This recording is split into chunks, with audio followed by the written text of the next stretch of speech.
नमस्कार दोस्तों, मध्य प्रदेश के मंत्रिमंडल का पूरा विस्तार हो चुका है।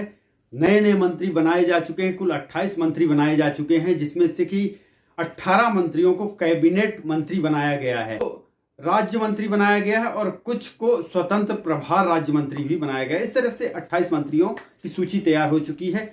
जिन 7 सांसदों को चुनाव लड़ाया गया था मध्य प्रदेश में, उनमें से चलो 2 तो हार गए हैं और बचे उसमें से 5 में से सबको जगह मिल गई है सिवाय रीति पाठक के।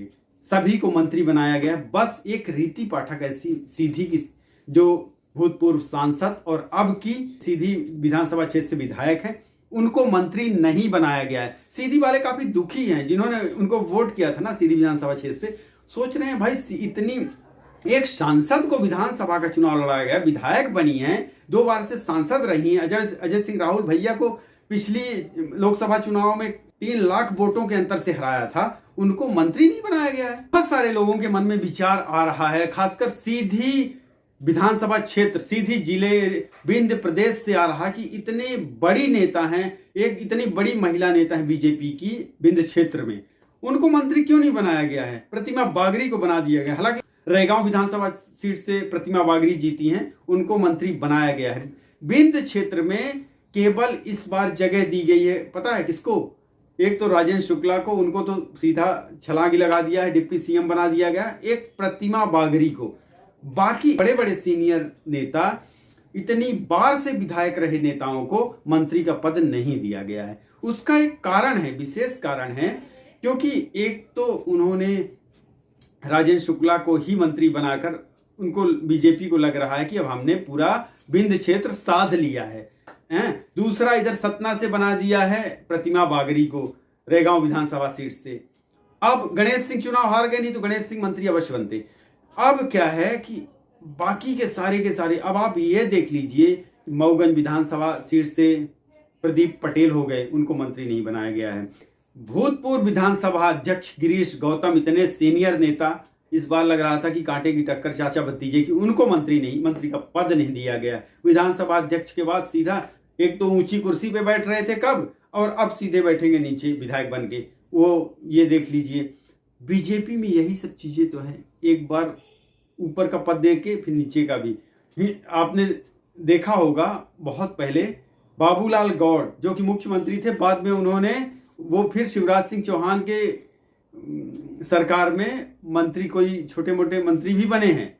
इस तरह से अब विंध्य क्षेत्र से इतने बड़े बड़े कद्दावर नेता, इतने बार चुनाव जीते हुए विधायक, गुड़ विधानसभा सीट से आप नागेंद्र सिंह को ले लीजिए, इतनी बार चुनाव जीते हैं, मंत्री नहीं बनाया गया। हालांकि वो कुछ एज ग्रुप भी देखा जाता है, हर चीज देखा जाता है कि कौन क्या कितना काम कर रहा, कितना एक्टिव है पॉलिटिक्स में, राजनीति में, या फिर अपने क्षेत्र में। ये सब चीजें भी देखी जाती हैं और चेहरे भी देखे जाते हैं। प्रतिमा बागरी एक उभरती हुई चेहरा है अभी रैगांव विधानसभा सीट से, सतना जिले की, वहां उनको इसीलिए बनाया गया। एक्टिव पर्सन है, काफी वोटों से चुनाव जीती है, इसलिए उनको मंत्री बनाया गया।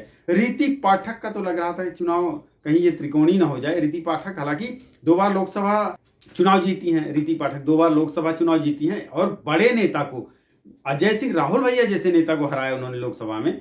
इस बार भी विधानसभा, सीधी विधानसभा क्षेत्र से चुनाव जीती हैं। वो क्या है, बीजेपी का गणित कुछ अलग तरह का चल रहा है। बीजेपी का ये है, अभी आप आने वाले समय में देखेंगे ना, लोकसभा चुनाव में रीति पाठक को फिर लोकसभा का उम्मीदवार बनाया जाएगा, सीधी जिले का।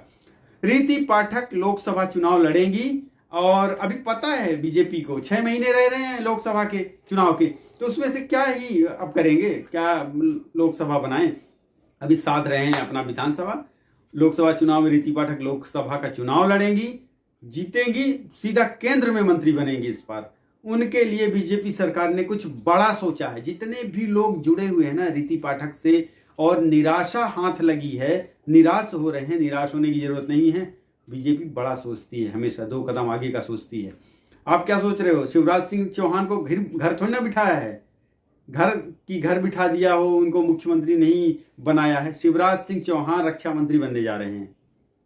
उनके लिए 2 ऑप्शन है, भारतीय जनता पार्टी का अध्यक्ष और रक्षा मंत्री। क्योंकि राजनाथ सिंह रिटायर हो जाएंगे इस बार के चुनाव में। उन शिवराज सिंह चौहान का ले लीजिए, धौहनी से कुंवर सिंह टेकम, ऐसे बड़े बड़े कद्दावर नेता हैं जो जिनको कि मंत्री की कयास लगाए बैठे थे कि मंत्रालय मिलेगा, मंत्री बनेंगे, लेकिन नहीं बनाया गया है। बहुत सारी चीजें देखी जाती है। देखो, जब आप किसी पार्टी संस्था से जुड़े हुए हो और बीजेपी जैसी ऑर्गेनाइज पार्टी से जुड़े हो तो आपको मंत्री पद की तो लालसा ही नहीं रखनी चाहिए। ये ऐसी पार्टी है, कब किसको कहां के लिए भेज दे, कब किसको किस काम में लगा दे, कुछ भी पता नहीं है। अब आपने तो देखा ये 3 स्टेटों का किसको कहां से मुख्यमंत्री बना दिया, हालांकि बहुत सही किया है एक तरह से देखा जाए तो। आगे आने वाले समय में आप देखेंगे ना, डॉक्टर मोहन यादव एक बेस्ट सीएम कहलाएंगे, अच्छा काम करेंगे, वहीं राजस्थान में भी बढ़िया काम करेंगे वो।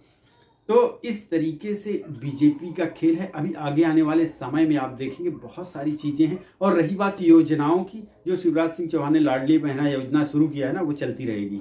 अभी बीच में लगा था कि बंद कर दिया जाएगा, लेकिन ये योजना खुद शिवराज सिंह चौहान बंद नहीं होने देंगे।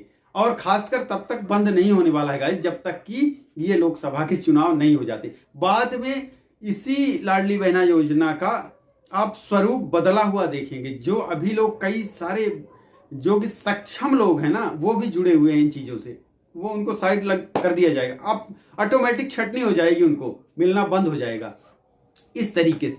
तो अभी जो हम बात कर रहे थे कि इस बार के मंत्रिपरिषद में, इस बार के चुनाव में, मंत्रिमंडल के गठन में रीति पाठक को मंत्रालय नहीं मिला है। रीति पाठक को कहीं ना कहीं कन्विंस कर दिया गया है। रीति पाठक को बता दिया गया है कि आगे आने वाले समय में क्या बनने जा रही हैं, आपको निराश होने की आवश्यकता नहीं है। आप अपना लगे रहिए, पार्टी में जुड़े रहिए, काम करते रहिए, और कर भी रही हैं। देखो, वो उनके किसी भी क्रियाकलाप में बदलाव नहीं आया है। वो जैसे पहले जन जन से जुड़ती थी, मिलती थी, हर किसी के सुख दुख में काम आती थी, जाती थी, घर घर में। इतनी मतलब सिंपल सरल नेता है ना रीति पाठक अपने बिंद क्षेत्र में।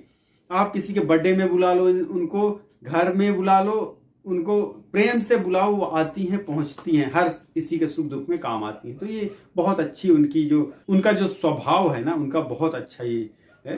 तो इस वजह से उनको जनता पसंद भी करती, लाइक भी करती। आगे आने वाले समय में वो चुनाव जीतती ही जाएंगी, क्योंकि उनके अब कद के बराबर का नेता है ना। सीधी जिले में नहीं है। सीधी जिले में वो एक तरफा एक बीजेपी की ऐसी नेता हैं, ऐसी महिला नेता हैं जिनकी बराबरी कोई भी नहीं कर सकता है।